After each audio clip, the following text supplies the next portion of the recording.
হামজা চৌধুরী, সামিদ সুমদের নিয়ে জুনে মাঠে নামছে সিঙ্গাপুরের বিপক্ষে বাংলাদেশ। যে একাদশটা এই মুহূর্তে দক্ষিণ এশিয়ার সেরা একাদশ বলা চলে, কেননা জাতীয় দলে আরও খেলবেন ফাহমিদুল ইসলাম, রাকিব হোসেন, তপু বর্মন, বিশ্বনাথ ঘোষ, শেখ মুরসালিন সহ আরও বড় বড় তারকা। তাছাড়া ডিফেন্সে বাংলাদেশের অন্যতম সেরা ভরসা তারেক কাজীও থাকবেন জাতীয় দলে। তো সব মিলে বাংলাদেশ জাতীয় দল যেভাবে গঠন করা হচ্ছে সেটা সত্যিই অবিশ্বাস্য। জাতীয় ফুটবল দল এই মুহূর্তে এশিয়ারই অন্যতম সেরা একটি দল, দক্ষিণ এশিয়ার সেরা দল বলে কয়েই বলা যায়। তো বাংলাদেশের র্যাঙ্কিং কিন্তু সেই কথা বলে না। সিঙ্গাপুরের বিপক্ষে বাংলাদেশের র্যাঙ্কিংটা কোনো ম্যাটারই করে না। হোম ম্যাচ হিসেবে বাংলাদেশের উচিত সিঙ্গাপুরের সঙ্গে 2-0 বা 3-0 গোলের বিরাট ব্যবধানে জেতা।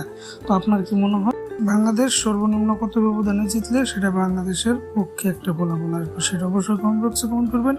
স্পোর্টসের সব ধরনের আপডেট পেতে আলফা স্পোর্টসকে সাবস্ক্রাইব করবেন। ধন্যবাদ।